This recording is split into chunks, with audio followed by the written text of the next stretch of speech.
Então, boa tarde, senhores. Essa apresentação, a ideia dela não é ensiná-los como evitar a colisão com redes, mas sim mostrar um pouco do panorama que, dentro da Secretaria de Segurança de Voo do Sindicato dos Aeronautas, nós fizemos uma pesquisa dos últimos 5 anos das ocorrências aeronáuticas mais recorrentes aqui no Brasil, o que foi feito para que elas diminuíssem. E nós não conseguimos uma resposta do que foi feito.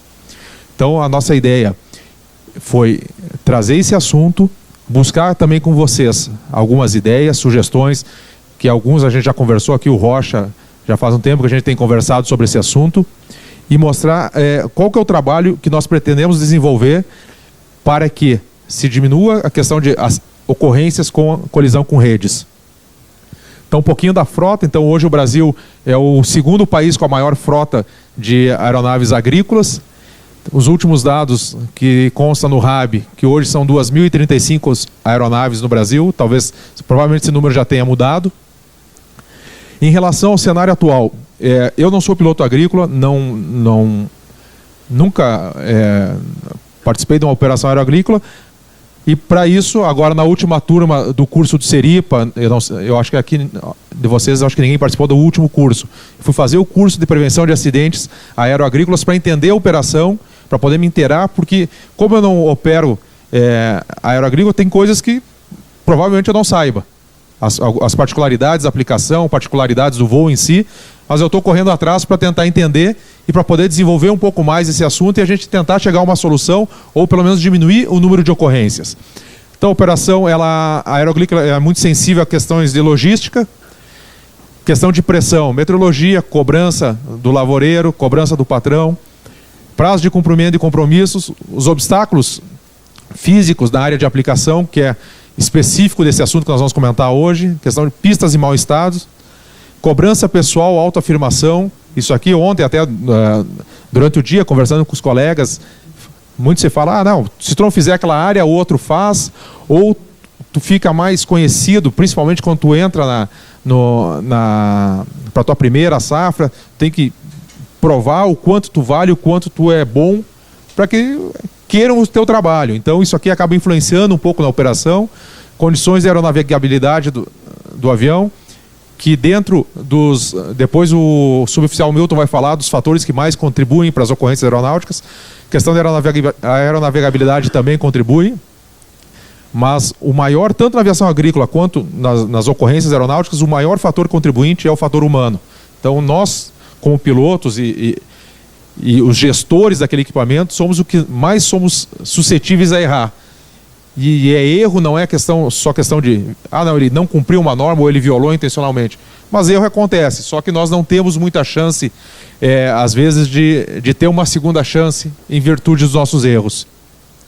Então esses aqui são os dados atualizados hoje de manhã em relação a todos os acidentes do Brasil, não são só os acidentes agrícolas. Então nós temos 88 acidentes esse ano, 16 são fatais, tendo totalizado 31 fatalidades no todo, específicos da aviação agrícola.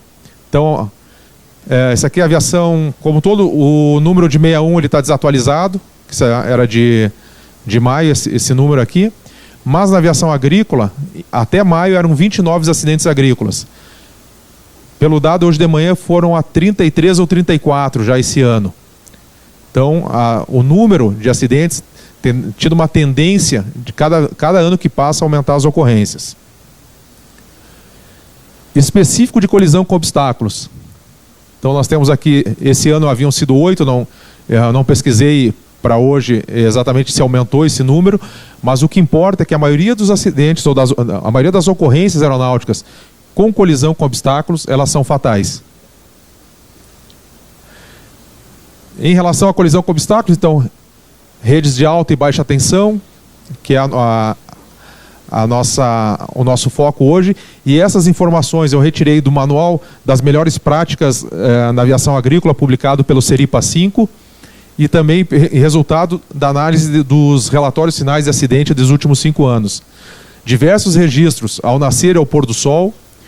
Isso aqui, conversando também com o pessoal do Seripa 5, envolve um pouco também a questão de, principalmente na parte de arremate de área, que a gente deixa para o final, o horário que é feito esse voo, posição da área em relação ao voo, voando de frente para o sol, que torna mais difícil ainda a identificação dos obstáculos. Então aqui, passagem da aplicação com o sol na proa, próximo dessa, que gera os perigosos ofuscamentos, baixo contraste da fiação, pouca espessura. Em relação a pouca espessura também, vale...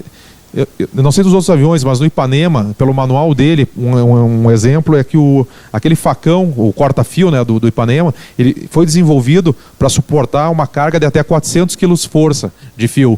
E hoje a maioria dos fios ele resiste a muito mais que os 400 kg que o corta-fio. Então ele não tem nos ajudado muito nesse quesito. A fiação mais antiga ele corta, mas os cabos mais novos são mais resistentes e dificulta o rompimento do cabo em caso de colisão.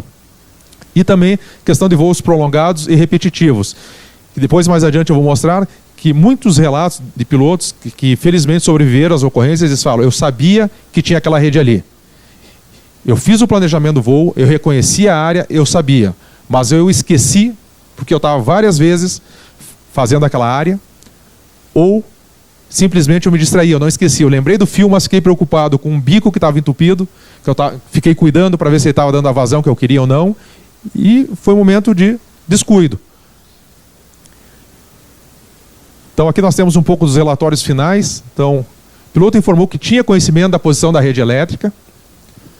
Um outro relatório, a percepção do piloto pode ter ficado prejudicado pela interferência de claridade, dificultando a orientação e identificação dos obstáculos. O outro informa que ele não teria visto o fio, e a hipótese, na verdade não foi nem um relato, foi uma hipótese, reforçada pelo fato de ele estar voando com o sol na proa no momento da colisão, e que a fiação não estava sinalizada. Analisando as recomendações que foram emitidas nesses relatórios, a maioria delas são recorrentes, são sempre as mesmas recomendações que o CERIPA e o CENIPA fazem. Questionamos a ANAC, questionamos o CENIPA, o que eles fizeram com aquelas recomendações. Que uma delas, que talvez aqui para nós chamasse mais atenção, que fosse uma resposta talvez mais rápida ao assunto, que seria a sinalização da rede em área cultivável. Nós questionamos a ANEEL e a ONS, Operadora Nacional do Sistema. Nós questionamos, a ANAC questionou e o CENIPA questionaram, nós cobramos a resposta, e a resposta dos dois órgãos foi que não é responsabilidade deles fazerem a sinalização, que a responsabilidade deles é mais no âmbito de fazer a concessão das linhas a outras empresas, seja a RGE, Eletrosul e todas as outras que nós temos no país, e essas empresas são responsáveis de cumprir as normas existentes, as NBRs. Aí corremos atrás do que tem de NBR ou de regulamento para sinalização de rede. Só tem, se eu não me engano, são 2 normas, e elas falam de sinalização sobre estradas e a sinalização quando juntam 2 redes, onde tem ou é bifurcação de rede, ou joelho de rede, que eles chamam, entroncamento de rede, obrigado. E a sinalização é feita principalmente para questão de inspeção de rede. Então, por exigência de normas, são os únicos 2 locais de rede elétrica que são obrigados a serem sinalizados. E isso nos causou uma preocupação, só que é a resposta das empresas. Eu não vou sinalizar porque custa dinheiro. Enquanto alguém não me mandar, eu não vou fazer. E para nós, para a gente que voa, é uma ajuda muito grande tu ter essa sinalização. Porque no momento que tu esquece, ou que tu está voando numa situação que a visibilidade está restrita, ou mesmo que seja com o sol de proa, tu vai ter um vulto, se for aquelas bolas laranjas, mas talvez tenha um vulto e consiga visualizar com maior tranquilidade. Então, foi o que a gente conseguiu levantar em relação às normas.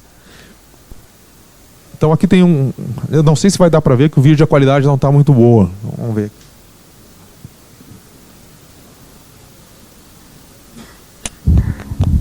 Então aqui embaixo vai passar uma aeronave agrícola aplicando. Aqui vem ela. Ele pega a ideia do susto, o próprio cinegrafista, a gente soltou o telefone ou a câmera que estava filmando. Eu não lembro onde é que foi essa ocorrência. Ela não acontece, então, só na aviação agrícola de asa fixa. Então, tem um relatório da fabricante da Robson que fala que a maioria, 30% das ocorrências com helicópteros são devido à colisão com fios. Aqui no Brasil, essa parte de pulverização aeroagrícola está começando. Já teve uma ocorrência aeronáutica que foi justamente com colisão com rede também. Essa aqui não foi no Brasil, mas... Então, o operador informou que o helicóptero colidiu contra fios de baixa tensão enquanto realizava a aplicação aeroagrícola. Os fios estavam a 20 pés de altura, em torno de 6,5 metros mais ou menos de altura, e o helicóptero sofreu danos substanciais. A nossa ideia de trazer esse assunto, nós levamos, na verdade, ele a Brasília, numa reunião no CENIPA, e nós fizemos uma proposta de criação de um grupo de trabalho específico para tratar desses assuntos de colisão com redes. Rede elétrica, stall, ou mesmo poste, o que quer que seja. Porque o primeiro momento é a preservação de vidas, que é a nossa função dentro da parte de segurança de voo. Segunda, tem a parte de mais acidentes, menos aeronaves voando, menos emprego. Terceiro item, que daí não tem a ver com a segurança de voo, mas tem a ver com a sustentabilidade da aviação e principalmente a aviação agrícola. Numa reunião com uma empresa que presta manutenção para a rede elétrica, lá em Santa Catarina, eles falaram assim, eu não posso abrir quais são as redes que nós fazemos as manutenções, mas eu posso garantir uma coisa, que por contrato, determinadas redes têm uma multa de interrupção de fornecimento de energia. E a rede mais alta que nós temos hoje custa R$20 mil um minuto de interrupção de energia. Então, se tem essa interrupção, começa a gerar uma multa. E ele falou, nós não vamos arcar com essa multa porque não fomos nós que criamos o dano. Nós vamos começar a acionar judicialmente quem causou o dano, seja o piloto da aeronave, o proprietário da aeronave ou o proprietário da empresa. Então, se a gente vê que a maioria das operações agrícolas são em áreas remotas ou de difícil acesso, tu tiver uma interrupção de rede por 1 hora ou 2 horas, vai ser um valor bem salgado que vai gerar de multa. E eles falaram que esse custo eles não vão assumir. Então, hoje, eu acho que raros casos ainda são cobrados. Acho que os casos que eu sei, normalmente em relação à cobrança de postes, mas não dessas multas de fornecimento. Que ele fala, concessão pública às redes, tem contrato, nós temos que cumprir a continuidade do fornecimento de energia. Se a gente não cumprir, gerar multa, e essa multa nós vamos cobrar de quem causou o dano. Então, é mais um problema que nós, pelo menos eu não tinha nem me atentado disso. Que a nossa preocupação realmente era que ninguém se machucasse ou viesse a morrer, mas que vem trazendo isso para todo mundo. Então, pois não.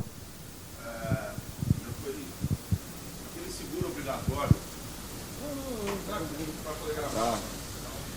O seguro obrigatório do avião, aquele que se paga todo ano, não de casco, o reta, ele cobre o reparo a terceiros no solo. Então, se houver uma colisão, o seguro...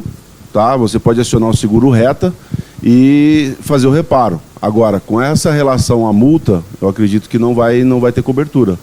Eu não sei. Eu acredito que não, teria que pesquisar e ver, mas acredito que não. Ainda mais assim, até você chamar um serviço até particular para fazer o reparo numa rede pequena, numa rede baixa, lógico, uma rede grande de transmissão já não tem como, tem que ser a operadora, né, a empresa.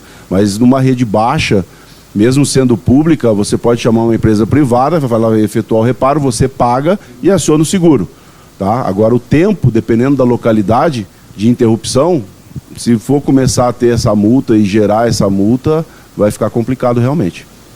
Então é mais uma mão, né, mais um problema, na verdade, que a gente encontrou. Mas, por outro lado, esse problema, talvez para nós, seja um pouco da ajuda da solução dele. Para a gente conseguir englobar todo mundo a cobrar um jeito de melhorar isso. Porque hoje, de quem que é a culpa na maioria dos acidentes? Que se vende a culpa. A culpa é sempre do piloto. Sim. Então a mídia vende qualquer acidente, a culpa é do piloto. Independente de quem realmente é a culpa. Mas agora, essa possibilidade de começar a sobrar multa e cobranças, de repente a gente consegue unir o grupo, todo mundo. O piloto, se ele for funcionário, o dono do avião, o dono da empresa, e dependendo, essa questão de culpabilidade, né, tu joga para cima. Não, mas a culpa foi ou da empresa que não sinalizou, ou de uma agência que não fiscalizou, e vai sobrar para todo mundo. Então a gente reunir todo esse mundo para conseguir ou mudar a norma, criar novos sistemas de prevenção do acidente, que é o que nós estávamos comentando com o Rocha. E a ideia é que vocês aqui também sugiram, a Carpena vai fazer o favor de anotar sugestões que tenham, de coisas que a gente possa criar, tentar desenvolver ou cobrar que alguém crie formas de diminuir o número de acidentes. Então, algumas sugestões que já tivemos e que, consultando as empresas de energia, algumas falaram que sim, outras que não. Que eles repassem as posições das redes para que seja inserido no GPS dos aviões. Nos aviões que tem o GPS que comporta fazer esse upload dos dados. Então, tu pode fazer um planejamento do teu voo melhor, tu pode programar o GPS área com redes, né, que ele dá a opção. Ele carregar a questão das redes para que te dê um alerta naquele momento que tu está distraído ou que tu já está cansado, que ele te avise, te lembre que tem uma rede ali. Algumas empresas falaram, não, isso é estratégico nosso, nós não vamos fornecer, e se vocês quiserem que tentem judicialmente. Aí é outra discussão, nem que seja judicialmente que se tente. Como vamos fazer isso? A nossa ideia, a ideia primária é que eles falaram, não, a gente passa para o sindicato esses dados, vocês passam para os pilotos, mas tem a questão jurídica. Imagina se eles nos passam, a gente passa para os senhores os dados, e daqui a pouco surge uma rede nova que não está naquele database. Então nós vamos ter que contar com a ANAC ou com o DSEA para que eles assumam seria um programa de atualização dos GPS com redes elétricas para poder fornecer os ciclos de atualização, ou o que quer que seja. Então essa foi uma ideia que surgiu, a gente vai ter que ver ainda a aplicabilidade, se é todo o GPS que dá para fazer, se não é, qual que dá para fazer. Questão de normas também. Discussão de normas. Vamos tentar criar uma NBR que obrigue toda a área cultivável a ser balizada, ter as redes balizadas. Que tipo de balizamento se utiliza? Pesquisamos na Austrália, a Austrália começou com um sistema que depois eles acabaram descartando porque a manutenção e o custo era muito elevado. Eles colocaram sensores na rede e esse sensor era instalado dentro da aeronave também. Ele emitia um aviso sonoro, mas com o tempo acabou ficando o custo inviável por questões de manutenção. Em contrapartida, eles criaram umas bandeirolas para instalar em rede install e o custo era bem menor. Inclusive menor que essas bolas laranjas de sinalização que nós temos hoje, que o custo individual dela, se eu fosse comprar uma, era R$600 cada bola. Claro que em larga escala não, mas seria ou é outro jeito que nós podemos criar ou exigir uma norma que se normatize, que se faça essa sinalização. E por aí vai N grupos. Fizemos essa proposta em Brasília no comitê do CENIPA, que era para ser específico de redes. E a resposta do CENIPA, vamos ver se volta aqui. A proposta deles foi que, no entendimento deles, existe muito mais ocorrências sérias do que somente a colisão com fios. Então a proposta que foi aprovada foi que se fosse criada a Comissão de Prevenção de Acidentes da Aviação Agrícola e tratasse de mais de um assunto, sendo esse, a colisão com redes, o primeiro. E passaram a compor a comissão SNA, o SINDAG, os 3 CERIPAs que têm o maior número de ocorrências com a aviação agrícola, a própria ANAC, a bordo fatores humanos, que é a Coronel Rosana, se não me engano, não sei se ela deu palestra ou vai dar ainda hoje, que ela é psicóloga, investigadora do CENIPA, trabalhou no CERIPA 5 por vários anos na investigação de acidentes, tanto agrícolas quanto não agrícolas. A Embraer, por ser o fabricante nacional com o maior número de aeronaves hoje. O Aeroclube do Eldorado do Sul também participa em função do presidente do Schmidt conhecer e ter bastante conhecidos na aviação, e a ABRAPAC, que é a Associação Brasileira de Pilotos de Aviação Civil. Então hoje são os membros que compõem essa comissão, e hoje, às 16h, será a primeira reunião dessa comissão, e vai ser aqui no evento do SINDAG.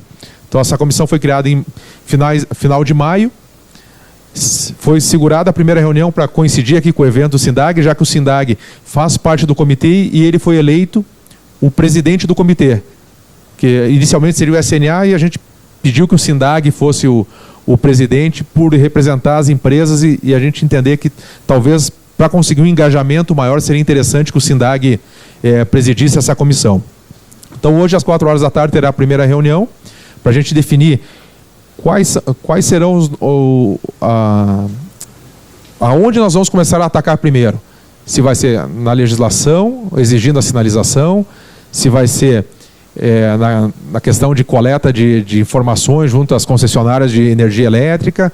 Então a gente vai definir ainda qual vai ser a nossa estratégia. E a ideia é que vocês contribuam agora, ou depois eu passo o contato nosso, para a gente levantar cada vez mais ideias e coisas, às vezes coisas simples que possam ocorrer no dia a dia, que ninguém se deu por conta ainda. Porque, como vocês podem ver aqui, de todo esse grupo, quem é que realmente voa agrícola, que está participando da comissão? Ninguém. Eu não vou, porque eu sou representante da SNA. O SINDAG, sim, os operadores, mas eu não sei quem do SINDAG vai participar. Às vezes não é um piloto, às vezes é alguém que está do administrativo, que não está ligado diretamente à operação dia a dia. Os Seripas têm o conhecimento que eles adquiriram nas investigações, mas eles não têm o conhecimento da operação, o dia a dia. A ANAC menos ainda, tem menos contato direto com a aviação. E a Embraer tem o contato mais no desenvolvimento. Inclusive, na parte de desenvolvimento, há algumas críticas também que são feitas, às vezes, pelos pilotos indiretamente, nas investigações não aparece, em relação ao posicionamento de alguns comandos, que podem ser levantados e discutidos junto também à Embraer, ou dado como sugestão, para que nos próximos projetos se mude alguns sistemas que geralmente tu vê todo mundo reclamando de boca, mas que nunca vai para o resultado final de uma investigação ou vai para algum documento oficial que chegue às mãos do fabricante. Então eu deixo aberto agora para quem quiser fazer pergunta fácil e quem possa dar ideias que possam ajudar esse trabalho, que é de interesse de todos nós como pilotos e principalmente de vocês que atuam na aviação agrícola diretamente. Bom, Matheus, uma coisa que eu acho que a gente não pode abrir mão é dessa exigência do georreferenciamento das redes.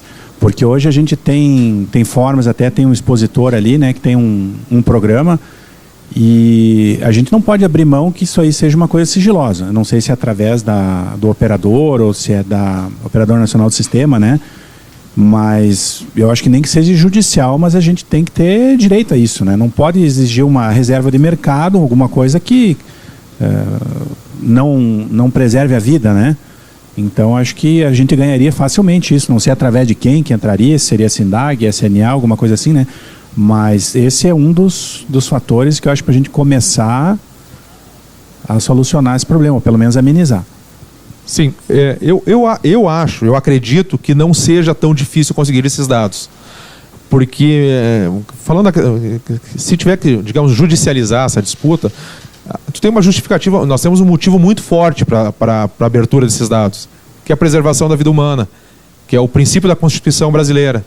Então, talvez seja mais fácil, é um argumento muito forte.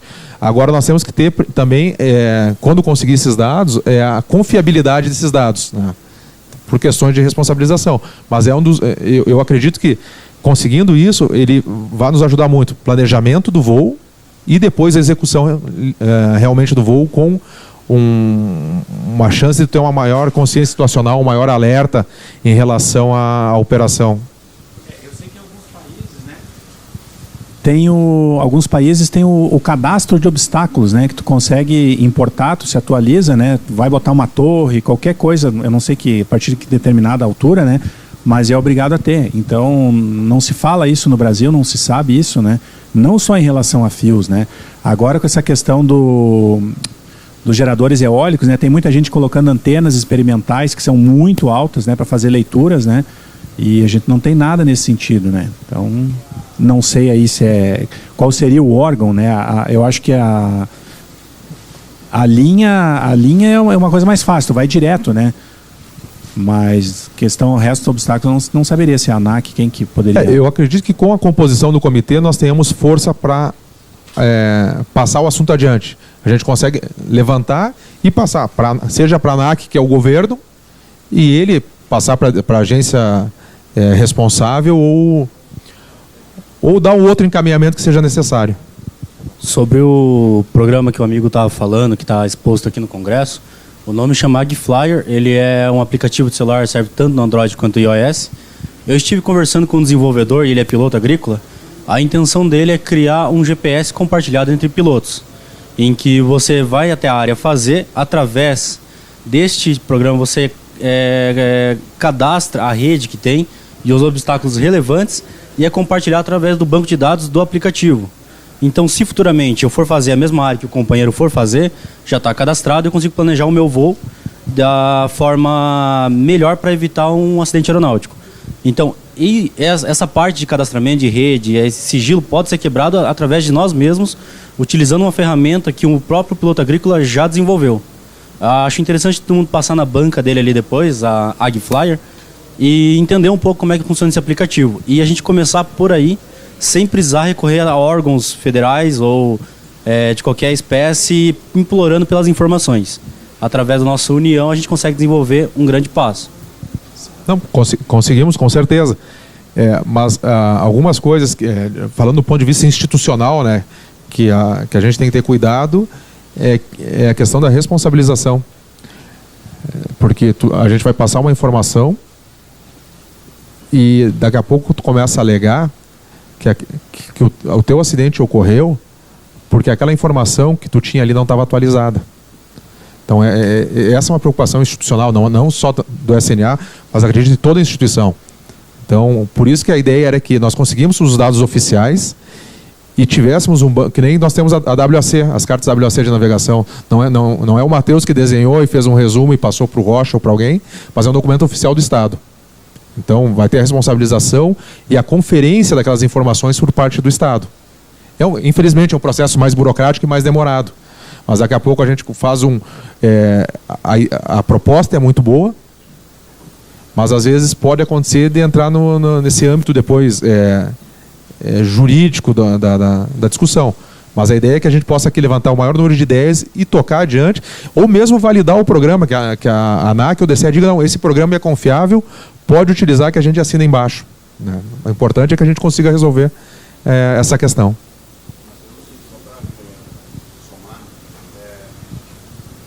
Para auxiliar aqui, a gente já tem alguns casos de empresas aeroagrícolas que estão solicitando um mapa de redes para a sua região de atuação. Tá? A gente já tem exemplos de algumas fornecedoras, operadoras, que fornecem esse mapa de redes.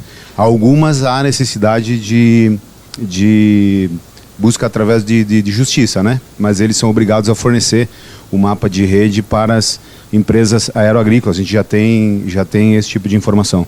E aí, esse banco de dados sendo atualizado e oficial ou fornecido pelas empresas, ele pode ser acrescentado, anexado a esse aplicativo, só para complementar. Alguém mais, gente? Vamos aproveitar que é o momento da gente levantar mais ideias.